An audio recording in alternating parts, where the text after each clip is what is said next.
Fear has a plus and a minus. Fear has a good and a bad. Fear, when it grabs you and forces you to behave irrationally and do things that you don't like, obviously is not a servant of yours. On other occasions, fear is a servant of yours when it stops you from playing with the traffic or picking up a snake or diving off a cliff or standing in front of a crowd who are hostile.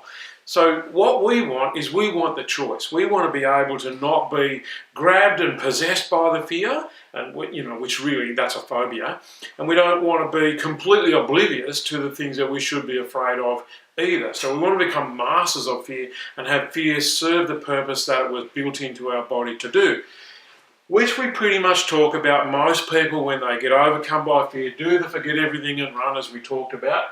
That's because they're imagining that they're going to be humiliated, etc. We talked about coming back into the present. So let's get to the second core piece of material. It boils down to this.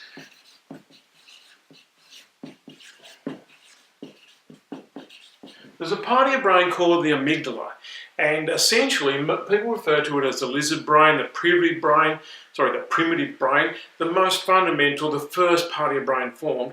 The thing that your lizard brain can do, or the amygdala can do, is that it operates at around about 100 times the speed of thinking. What that means is that you can be scared of something a long time before you know what it is that you're scared of. And you'll be familiar with this concept, you could be working at something, a door slams, and no! Before we know what it is, before we can process what the sound actually represents, where it came from, whether it's a friendly sound or an unfriendly sound, we're instantly in action. Now, that action is as a reaction. So I want you to look at this word here. To reenact is to do again. To react is a contraction of that term, and basically what it means is we're trapped.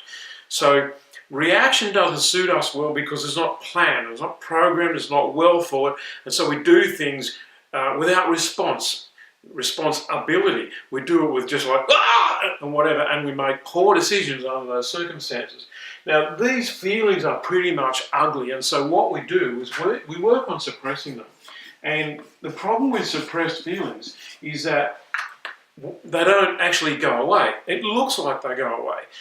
The problem is that they actually go deep inside of us, find somewhere to exist. I'll show you a diagram in a moment, and then they start to control what we do. And these emotions start to surface without any warning, cause us to get into reaction again, and we wonder why it is that we do some of the things that we do. Fear is the major of the whole lot. In the first video I talked about what I call the big five. Now the big five pretty much boil down to, and I'll say them again, but basically it's good for you to remember what they are: anger, sadness, fear, shame, and guilt.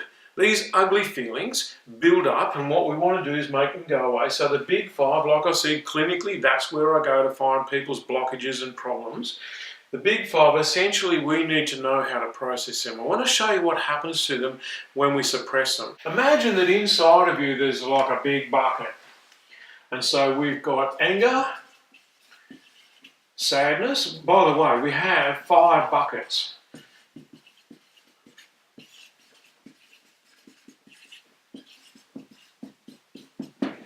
So we have an anger bucket, a sadness bucket, a fear bucket, a shame bucket, and a guilt bucket. And what happens when it's inappropriate for us to express whatever these ugly feelings we might be feeling, we bottle them up, and I'm representing that by little drips of water going into our bucket. And so our bucket should be like that. And most people, for most circumstances, for most of these 5, pretty much that's the story. But of course, if you're continuing to suppress it because you can't handle it, because you're not good at it, because you don't like it, then what happens is our bucket's going to get full. And one day, we're going to have a bucket that is full.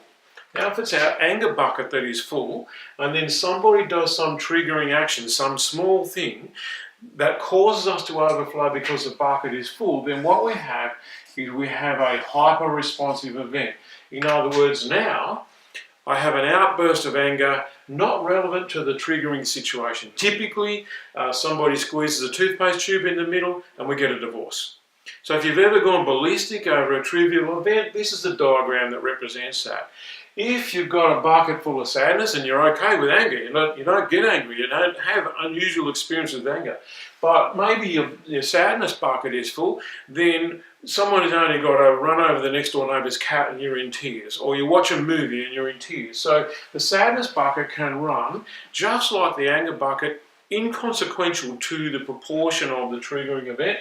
Of course, panic attacks are fear built up, and now some little trigger, a car backfires, somebody says something, maybe the trigger is just the way somebody is dressed, and boom, a massive outpouring of fear looks like a panic attack.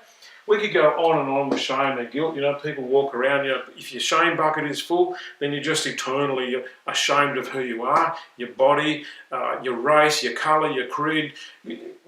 We could go on and on and on. I'm sure you get the whole story. What we want to do is we want to look at what to do with fear, because you see, the other four tend to morph into fear over a period of time.